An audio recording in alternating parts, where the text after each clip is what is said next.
Agora sim, CBN em Pauta com Edir Viegas, já está aqui no nosso estúdio. Muito bom dia, Edir. Bom dia, Bruno. Bom dia, Dani. Bom dia a todos. Bom dia. Bom dia. O que você traz pra gente hoje? Rapaz, hoje nós vamos falar sobre a próxima semana, que será decisiva para o ex-prefeito e candidato ao governo do estado, Marquinhos Trade. É que ele deve ser ouvido pela Delegacia de Atendimento à Mulher num inquérito que apura supostos crimes sexuais que ele teria praticado aí contra ao menos 8 vítimas. O inquérito tinha 16 vítimas no início, mas pela prescrição de alguns crimes, baixou para 8. Na semana que vem, a delegada Maíra Pacheco relata o inquérito e encaminha para o Ministério Público. Mas antes disso, ela tem que promover o interrogatório do Marquinhos Trade. Ele deve estar sendo intimado esta semana, não sabemos se os agentes da DEAN já conseguiram intimá-lo ou não, estamos acompanhando, mas é fato que da semana que vem não passa. A não ser, é claro, que se ele obtiver alguma medida judicial para não ir a prestar o depoimento. Pois, do contrário, se ele se negar, pode ser levado numa busca coercitiva, ou seja, levado pela polícia para prestar depoimento. Mas acreditamos que isso não venha a acontecer. Mas na semana passada ficou nítida a necessidade da defesa do ex-prefeito mudar totalmente de rumo, de estratégia. O que aconteceu? Numa coletiva de imprensa, as advogadas do Marquinhos Trade disseram que havia uma testemunha-chave a comprovar que teria havido uma armação de autoridades do governo para incriminar o Marquinhos Trade nessas denúncias.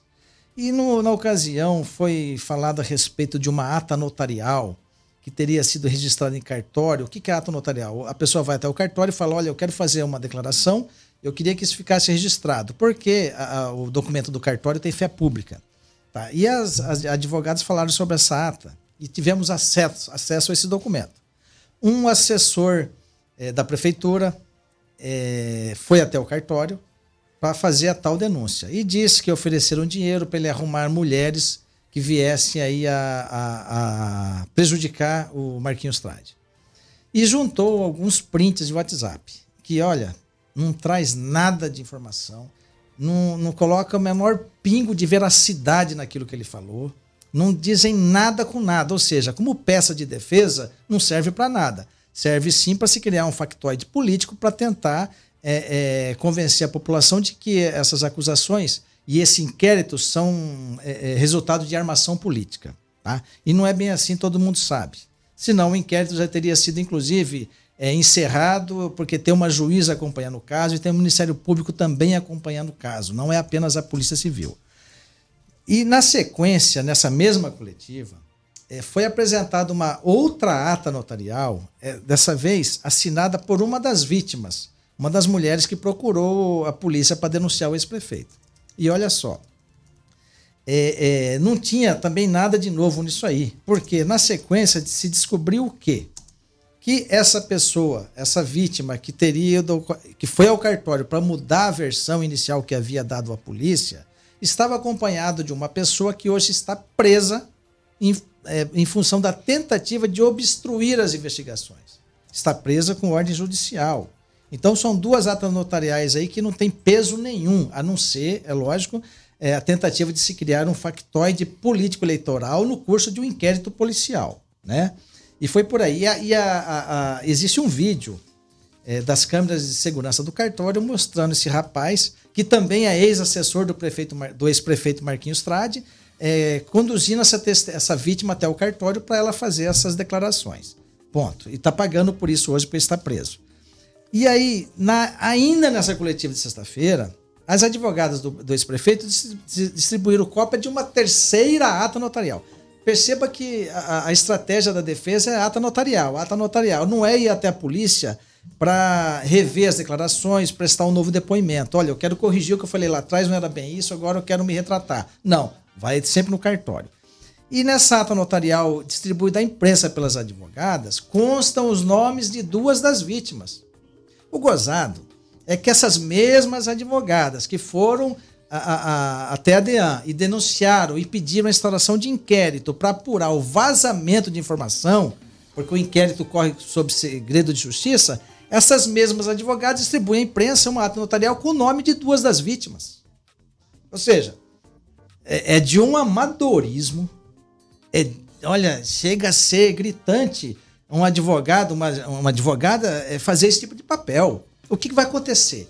Essas moças aí que são vítimas, né, elas podem entrar lá na frente com uma ação judicial contra essas mesmas advogadas por indenização, por dano moral.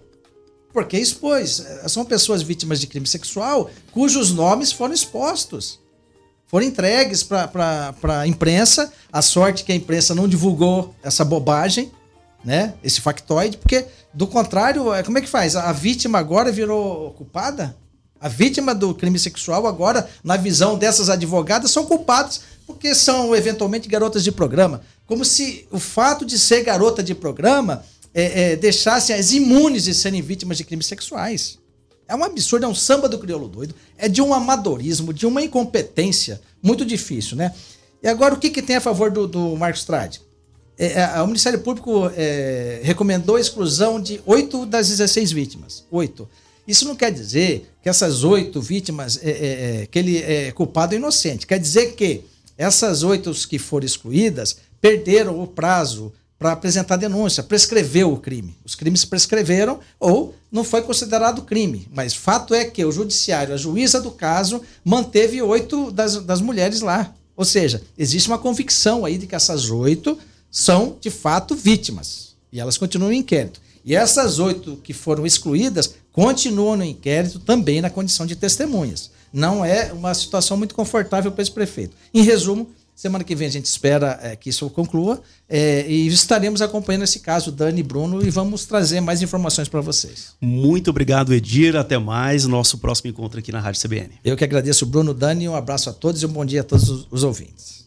Rede CBN, top de 5 segundos.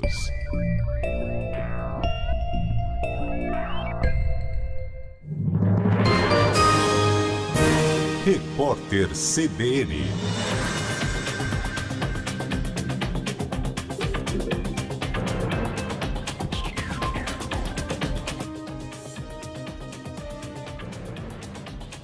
Quinta-feira, 15 de setembro de 2022. 6 a cada 10 brasileiros têm medo de sofrer agressões físicas por motivos políticos durante a campanha eleitoral. É o que indica a pesquisa do Datafolha, encomendado pelo Fórum Brasileiro de Segurança Pública e pela Rede de Ação Política pela Sustentabilidade. Do total de entrevistados, 3,2% relatam ter sofrido ameaças por motivos políticos no mês passado. Foram ouvidas 2.100 pessoas entre os dias 3 e 13 de agosto, em 130 cidades, com margem de erro de 2 pontos percentuais. 5 pessoas foram presas em uma operação do Ministério Público do Rio de Janeiro contra uma organização acusada de desvio de dinheiro público. Um dos detidos é o candidato a deputado federal do União Brasil, Clébio Lopes Pereira, conhecido como Clébio Jacaré. Os suspeitos são acusados de peculato e de compor organização criminosa por assumir ilegalmente o